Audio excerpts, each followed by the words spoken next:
O aumento expressivo nos casos de autismo nos últimos anos tem chamado a atenção de muitas pessoas e tem preocupado os gestores dos sistemas de saúde ao redor do mundo, tanto público como privados, pelo aumento nos custos em função dos tratamentos solicitados.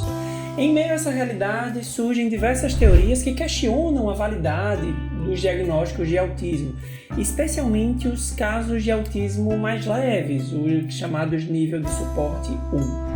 Esse monte de autismo, de diagnóstico de autismo, isso é um absurdo. Agora todo mundo agora é autista. Então, como é que podemos compreender melhor essa situação? Neste vídeo, vamos entender um pouco mais a natureza do autismo para conseguir esclarecer esse assunto.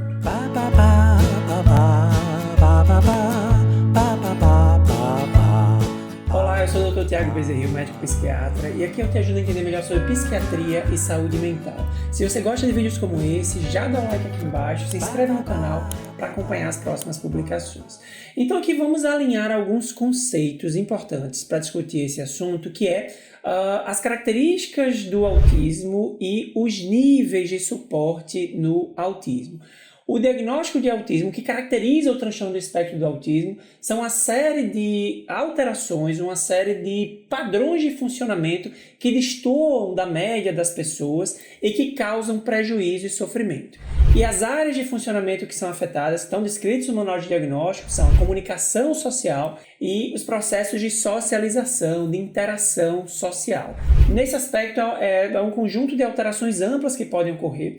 E além desse quesito, desse critério, você tem também um critério relacionado a rigidez, comportamentos repetitivos, estereotipados, interesses restritos e alterações nas percepções, ou melhor, no processamento sensorial. Eu já fiz vídeo mais detalhado explicando quais as características do autismo, como é que se faz diagnóstico do autismo, você pode acompanhar aqui na playlist do canal sobre esse tema.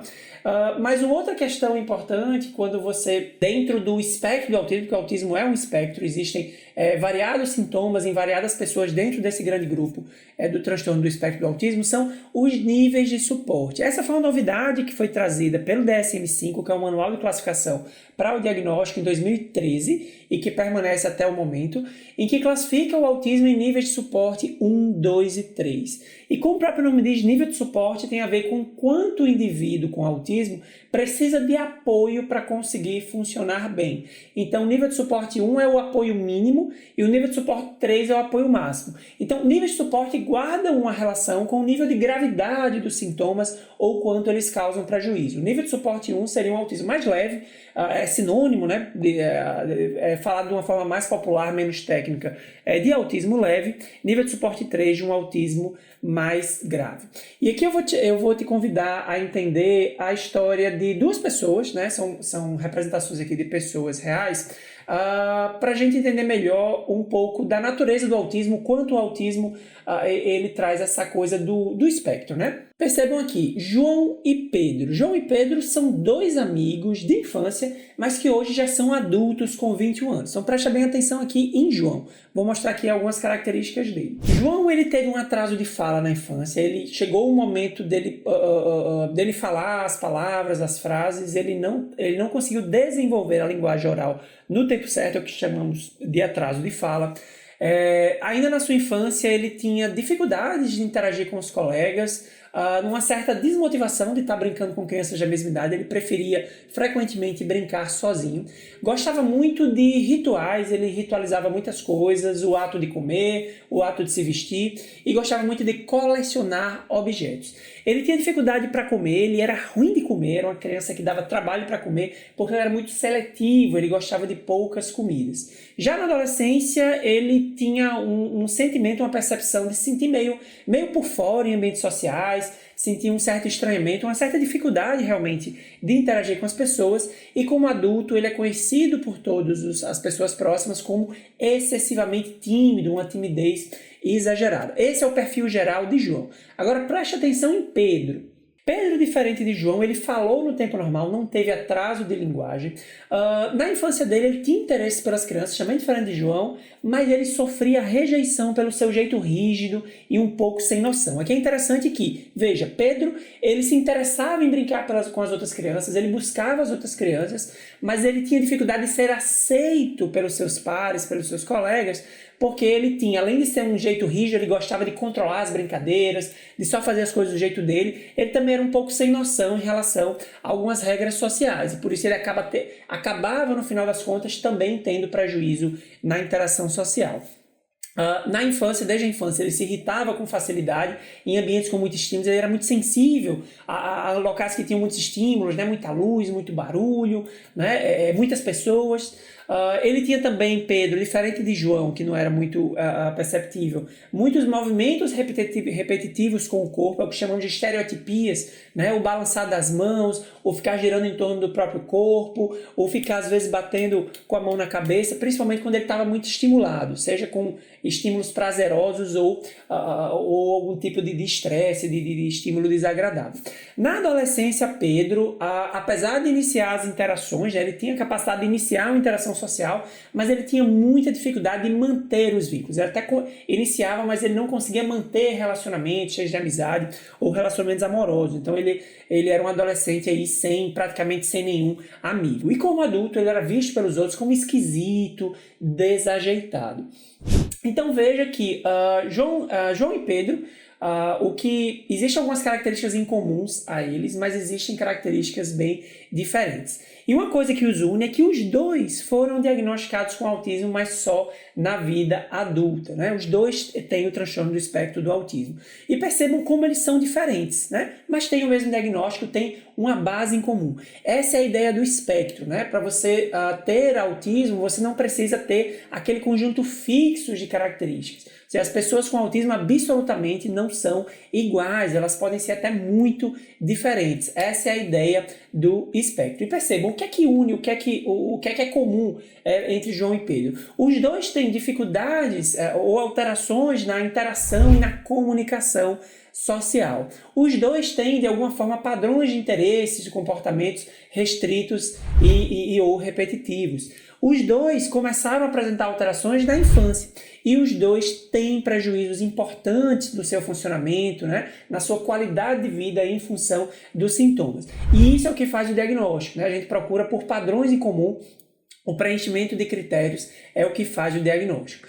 E aí o detalhe também entre esses dois casos, né? Os dois, João e Pedro, também são nível de suporte 1, né? Foi o que eu falei aqui mais cedo nesse vídeo. O nível de suporte, ele reflete de alguma forma a gravidade do autismo e em termos conceituais, é o quanto o indivíduo precisa de apoio para conseguir funcionar, para conseguir desenrolar a vida, né?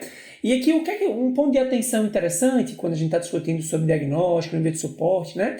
É que o que nós sabemos é que os níveis de suporte 2 e 3, são os casos de autismo mais graves, houve um aumento do diagnóstico, assim, houve um aumento geral do diagnóstico de autismo, mas os níveis 2 e 3 tiveram um aumento muito por uma releitura de diagnóstico.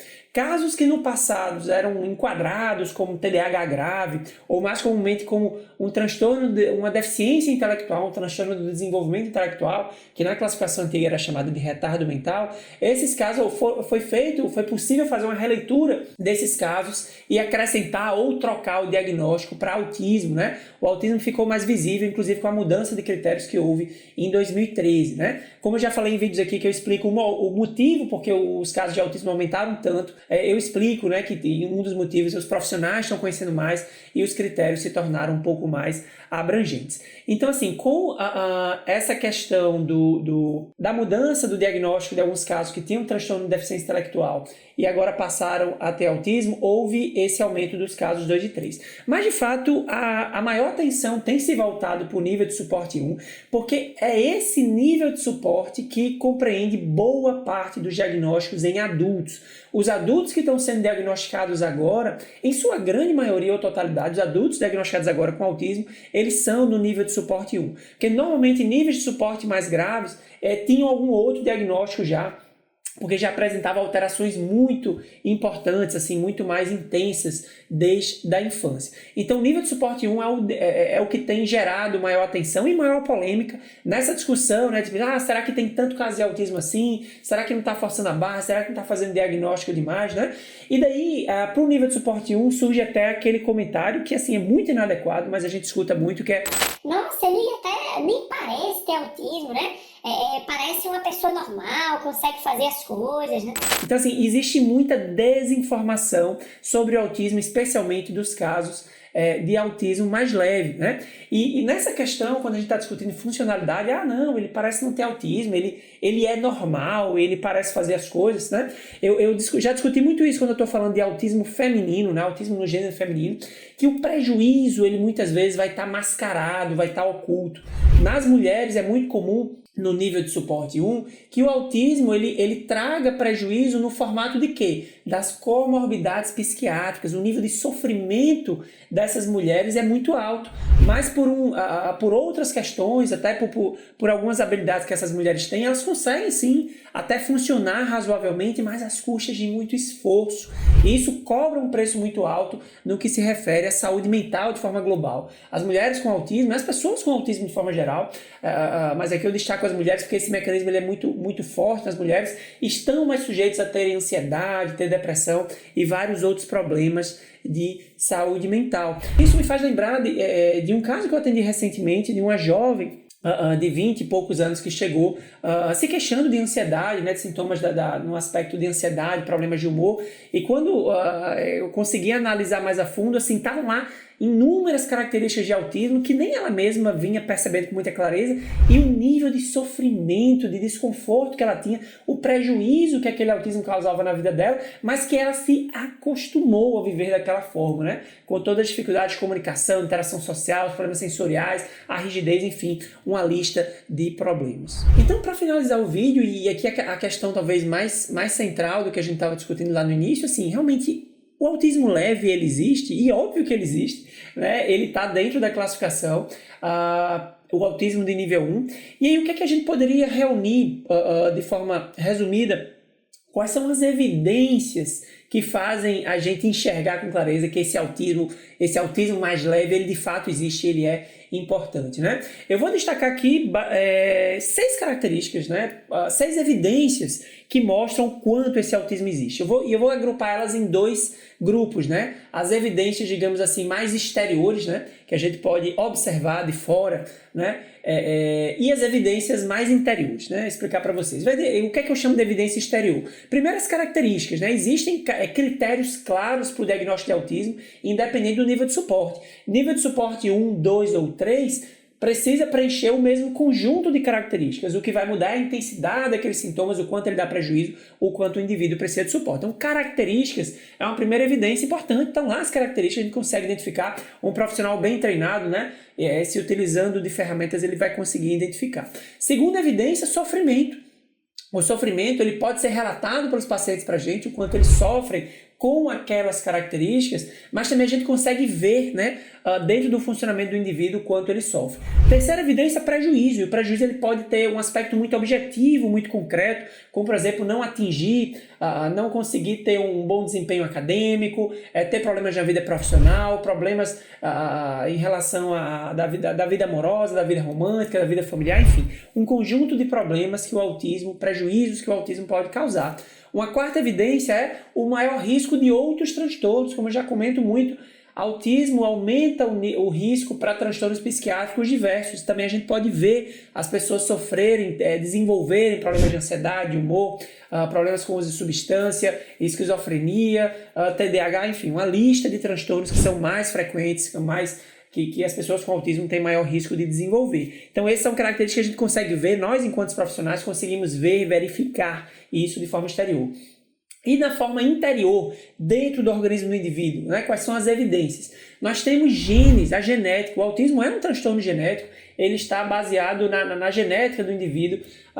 Os genes, o material, o código genético é o que define aí um cérebro atípico, já desde a formação na barriga, no útero da mãe. Então, em termos objetivos, nós já mapeamos muitos genes, existem dezenas de genes que já foram identificados que estão relacionados ao autismo. Veja, dezenas de genes. E o segundo fator, mais interior, evidência de que o autismo existe, mesmo num nível leve, são os mapeamentos por imagem do cérebro, né? Isso é um avanço interessante que a gente tem experimentado na ciência, que é realmente a gente identificar no cérebro do indivíduo com TEA quais são os padrões disfuncionais, quais são os padrões que não funcionam adequadamente ou que se desviam ali de uma média considerada normal. Isso consegue ser visto. Então, assim, o cérebro da pessoa com autismo, claramente, ele funciona diferente de um cérebro de uma pessoa típica. Isso pode ser visto aí dentro de várias pesquisas por exames de mapeamento de imagem cerebral. E assim chegamos ao final deste vídeo, que eu discuti com você, mostrei, inclusive ilustrando com 2 casos, né, como o aspecto, a natureza espectral do autismo, né, e o quanto o autismo ele é real, independente do nível de suporte que ele se apresente. Se você gostou desse vídeo, dá o like aqui embaixo, escreve aqui nos comentários alguma dúvida que tenha ficado sobre esse assunto, que eu vou ter o maior prazer em te esclarecer. Até o próximo vídeo.